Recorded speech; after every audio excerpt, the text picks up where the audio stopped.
এতিয়া শিৱসাগৰ নিজে এডোখৰ নিজৰে এটা এনেধৰণৰ ঐতিহ্য আছে যি বিশ্ব ঐতিহ্যৰ অংশ হৈ পৰিছে আৰু এই ধৰণৰ এখন ঐতিহ্যপূৰ্ণ ঠাইত আমি ব্ৰহ্মপুত্ৰ সাহিত্য উৎসৱ প্ৰথমবাৰৰ বাবে আধাৰশিলা ট্ৰাষ্টৰ ফালৰ পৰা কৰিবলৈ পাই আমি আচলতে খুবেই আনন্দিত যে আমি ইমান ডাঙৰ এটা পুৰণি ঐতিহাসিক ঠাই এখনৰ সৈতে আমি জড়িত হৈ পৰিব পাৰিছোঁ আৰু সৌভাগ্যক্ৰমে এইখিনি সময়তেই ইতিমধ্যে চাহৰ ২০০ বছৰ ইয়াৰ নাম সন্ধিৰ ২০০ বছৰ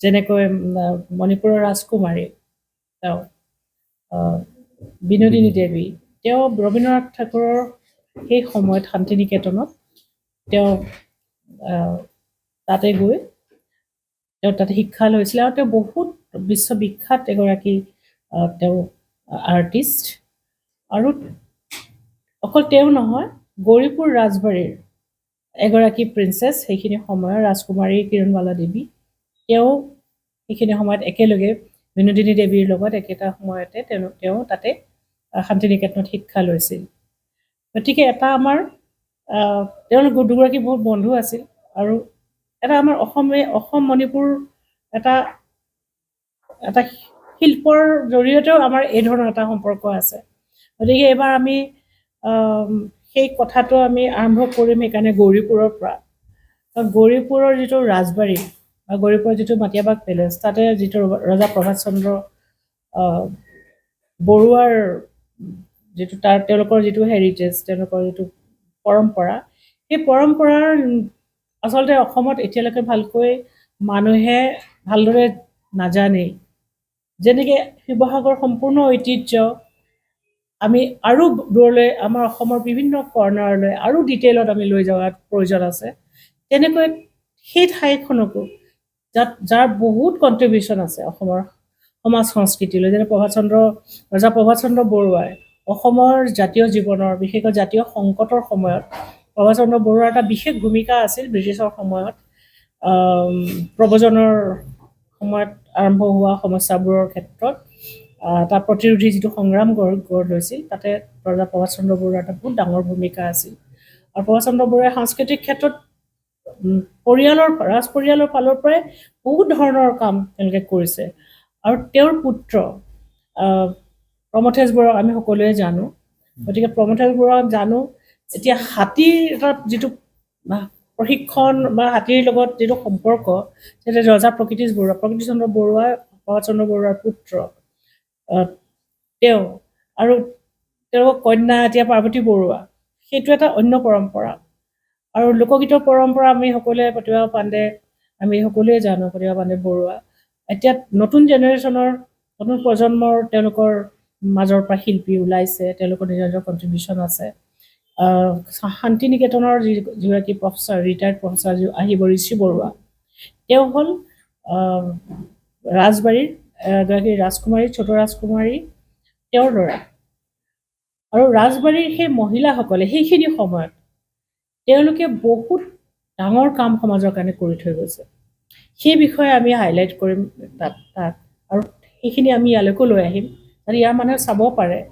যে প্ৰভাত চন্দ্ৰ বৰুৱাৰ তেওঁলোকৰ সকলোখিনি আমাৰ ইয়াৰ মানুহে গম পায় আমি সৰুকৈ সেইখিনি বস্তু দেখুৱাম তেওঁক যেনে ধৰক এতিয়া মোৰ এটা পাৰিবাৰিক সম্পৰ্ক আছে কাৰণে মই সেইটো মোৰ কাৰণে এটা বহুত আনন্দ আৰু গৰ্বৰ কথা যে এই ধৰণৰ এটা মহাপুৰুষীয়া পৰম্পৰা আছে আমাৰ ধাৰাত আৰু গৌৰীপুৰৰ সেই পৰম্পৰাটো আছে গতিকে এইখিনিত মই জড়িত হ'বলৈ পাই ভাল লাগিছে এইটো কামত তেওঁলোকক আমি ইয়ালৈ লৈ আহিম সেইখিনি আপোনালোকে চাব পাৰিব যে কি ধৰণে সেই সময়ত যেতিয়া বহুত বেছি নাৰী বাহিৰলৈ ওলাই অহা নাছিল তেতিয়া ৰাজ পৰিয়ালৰ সেইগৰাকী গ্ৰেট লেডিজ অফ ৰাজবাৰী তেওঁলোকে কি ধৰণৰ কাম কৰিছিল তাৰে এগৰাকী হ'ল ঋষি বৰুৱাৰ মা তেওঁ বহুত ডাঙৰ আৰ্টিষ্ট আছিল তেওঁ শান্তিনিকেতনৰ সৈতে জড়িত আছিল তেওঁ সেই সময়তে পেৰিছলৈ গৈছিল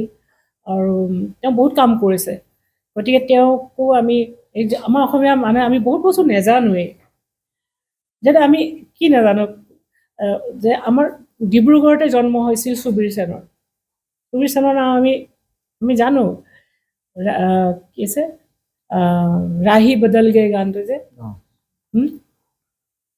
ৰাস্তে वही है प्यार की राही बदल गई, এইবিলাক ফেমাছ, যিবোৰ বহুত ডাঙৰ ডাঙৰ তেওঁ মানে বম্বেৰ বহুত ডাঙৰ ছিংগাৰ আছিল।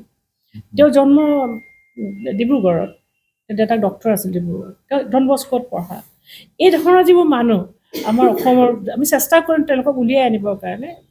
আৰু এতিয়া কোৱাও হোৱা নাই আচলতে, কিন্তু এইবোৰ কাৰ্যসূচীৰ পিছত নাথাকিলেও আমি সেই মানুহখিনিক বিচাৰি আনি, যেনে ৰংমনৰ আমাৰ যিটো দুলীয়াজনতে আছিল, তেওঁ আপোনালোকে জানে ৰংমনৰ কথা, ৰবীন দে নাজিৰাত আছিল, তেওঁ গুচি গ'ল অসম আন্দোলনৰ সময়ত। গতিকে ৰবীন দে আমি ইয়াতে তেওঁকো আমি হাইলাইট কৰিম, কেনেকৈ আমি আমি সকলোৱে একেলগে কেনেকৈ মিলি আমি জীয়াই থাকিব লাগে। তেনেকৈ আমাৰ জিকিৰ জাৰি আহিলে, বিভিন্ন ধৰণৰ কাৰ্যসূচী আমি ইয়াত ৰাখিছোঁ। গতিকে আমাৰ যিটো মিছন, সেইটো হ'ল আমি সকলোৱে হাতত হাত ধৰি আমি আগবাঢ়ি যাব লাগে। ইয়াত আমাৰ নাগালেণ্ডৰ কি নাম মন্ত্ৰী, এডুকেশ্যন আৰু টুৰিজম মিনিষ্টাৰ নাগালেণ্ডৰ, তেখেত অহাৰ কথা কনফাৰ্ম কৰিছে। তেওঁ আহিব, তেওঁ স্পীকাৰ হিচাপে আহিব। যিসকল আমাৰ ইয়ালৈ আহিব, এই ধৰণৰ কোনোবা আহিব, টেমজেম ইমা আলং, তেওঁ আহিব, হয়। আৰু হয়তো তেনেধৰণৰ কিছু মানুহ আহিব, কিন্তু তেওঁলোক যেতিয়া ইয়ালৈ আহিব, তেওঁলোকে নিজৰ নিজৰ ষ্টেটৰ কালচাৰেল এম্বেচাডৰ হিচাপেহে আহিব। যিসকল আহিব, আমি সকলো ফাইনেল হোৱাৰ পিছত তেতিয়া আপোনালোকক আমি জনাই দিম। সেইটো চলি আছে। আমি বিচাৰোঁ যে আমাৰ সকলোৰে পৰিচয়ৰ বহুত লেয়াৰ আছে, গতিকে পৰিচয়ৰ লেয়াৰবোৰ আমি পাৰ হৈও আমাৰ এটা সাংস্কৃতিক ঐক্য আছে। আমি সেই সাংস্কৃতিক ঐক্যটো লৈ আমি আগবাঢ়িব বিচাৰোঁ, যাতে আমি মিলা প্ৰীতিৰে শান্তিৰে আমি নিজৰ, বিশেষকৈ আমি উত্তৰ পূৰ্বাঞ্চলৰ মানুহখিনি আমি একেলগে হৈ থাকিব পাৰোঁ, ভালে থাকিব পাৰোঁ, আমি মিলা প্ৰীতিৰে থাকিব পাৰোঁ। গতিকে এইটো আমি যিহেতু সাংস্কৃতিক ঐক্যৰ ধাৰণাত বিশ্বাসী আৰু মানৱতাত বিশ্বাসী, গতিকে আমাৰ কামটো সেইটো। গতিকে আমি সেইটো পথেৰেহে আমি কৰিম। আৰু আমাৰ ইয়াৰ যিবোৰ ল'ৰা ছোৱালী আছে, তেওঁলোকে বিশ্বলৈ সকলোৱে ওলাই যাবলৈ সুবিধা নাপাবও পাৰে। তেওঁলোকে নাগাচাকি হিৰোশ্বিমাত কি হৈছিল তেওঁলোকে আজিৰ ল'ৰা ছোৱালী নাজানে।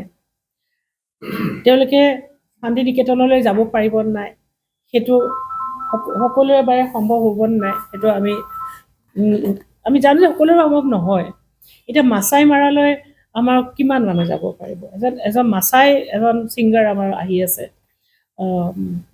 ইষ্ট আফ্ৰিকাৰ কেনিয়াৰ পৰা তেওঁ আহিব ছিংগাৰ। গতিকে বিশ্বখনক আমি আমাৰ দুৱাৰ মুখলৈ লৈ আহিব আমি চেষ্টা কৰি আছোঁ। এইবাৰেই নহয়, যিমানবাৰ আমাৰ হ'ব, আমি বিশ্বখনক আমাৰ মাজলৈ লৈ আনিম, যাতে আমাৰ দুৱাৰ মুখতে বিশ্বখন আহি উপস্থিত হয়। আমাৰ ইয়াৰ মানুহে যিসকলে সেই এক্সপ'জাৰটো যাৰ নাই, তেওঁলোকে সেই এক্সপ'জাৰটো পায়। আৰু বিশ্বখনেও আমাৰ ইমান কালাৰফুল, আমাৰ ইমান বেছি আমাৰ ইয়াত আমাৰ প্ৰজ্ঞা, আমাৰ যিটো পৰম্পৰাগত যিবোৰ আমাৰ প্ৰজ্ঞা আছে, সেই প্ৰজ্ঞা, আমাৰ সংস্কৃতি, সেই বিষয়ে এতিয়াও মানুহে গোটেই বিশ্বই আজিৰ দিনটো উত্তৰ পূৰ্বাঞ্চললৈ চাই আছে। গতিকে সেইখিনিও আমি তেওঁলোকক আমি দেখুৱাব লাগিব। আমাৰ যেনেকৈ আমি এতিয়া নালন্দাৰ এটা আমি ছাবষ্টেচন এটা ৰাখিছোঁ।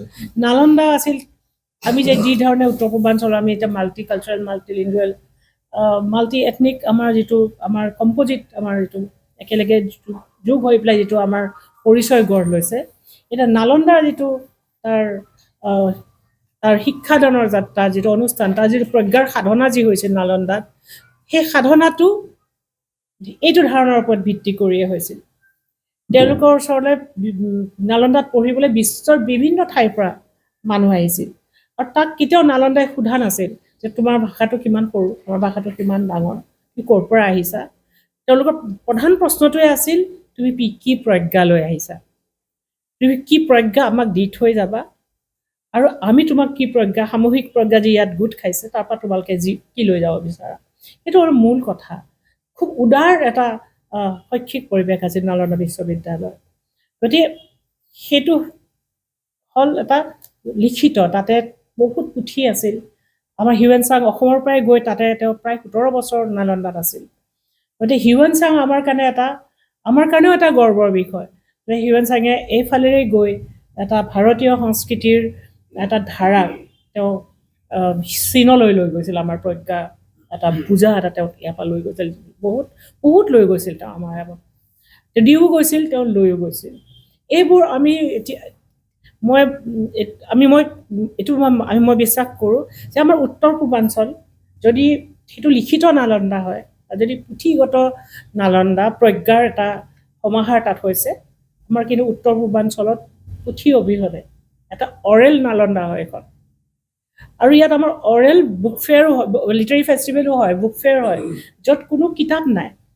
কিন্তু আমাৰ ইমানবোৰ আমাৰ জনগোষ্ঠী আছে, প্ৰতিটো জনগোষ্ঠীৰ ইতিহাস আছে, এটা নিজৰ ঐতিহ্য আছে, পৰম্পৰা আছে, সাধু কথা আছে, অৰেল হিষ্ট্ৰী আছে। এই সকলোখিনি আমাৰ যিমান বেলাড আছে আমাৰ ইয়াতে, মালিতাবোৰ আছে, জয়মতী কৰি মালিতা আছে, মালিতা আছে, ফুলকৰ আৰু মণিপুৰৰ গীত আছে, জনগাভৰুৰ গীত আছে, চম্পাৱতীৰ গীত আছে। আমাৰ বহুত ধৰণৰ আমাৰ মালিতাবোৰে অসমৰ ইতিহাসক ধৰি ৰাখিছে, বহুত মালিতা।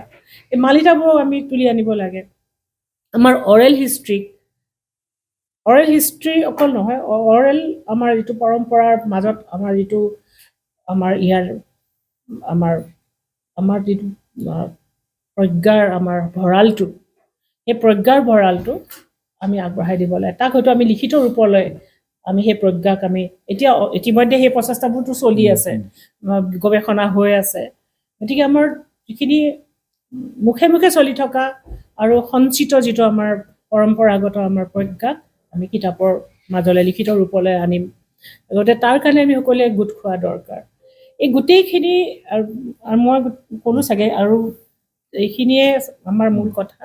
আৰু আমাৰ যিগৰাকী এলেন মেকফাৰ্লেনৰ কথা কৈছোঁ, চাহ বাগিচাৰ যিগৰাকী লেডি, কি নাম তাৰ আছিলে, আইৰিছ মেকফাৰ্লেনৰ তেওঁৰ স্বামী বাৰ্মাত আছিল। তেওঁ দ্বিতীয় বিশ্বযুদ্ধত তেওঁ সৈনিক হিচাপে তেওঁ তাত যোগদান কৰিছিল, বাৰ্মাত আছিল। আৰু যুদ্ধৰ শেষত তেওঁলোক অসমলৈ গুচি আহিছিল।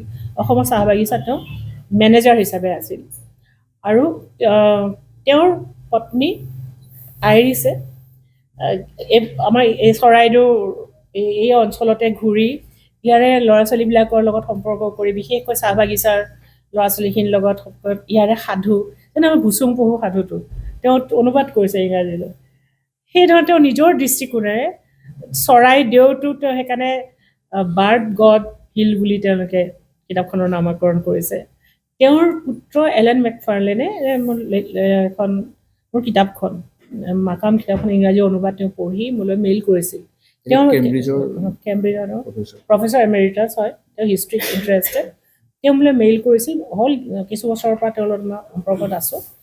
তেওঁলোকৰ সম্পূৰ্ণ পৰিয়ালৰ মাকে লিখা কিতাপ আৰু তেওঁলোকৰ পৰিয়ালৰ ইতিহাস যিটো আমাৰ অসমৰ সৈতে জড়িত, গোটেইখিনি আমাক দিছে, কিতাপখিনিও দিছে।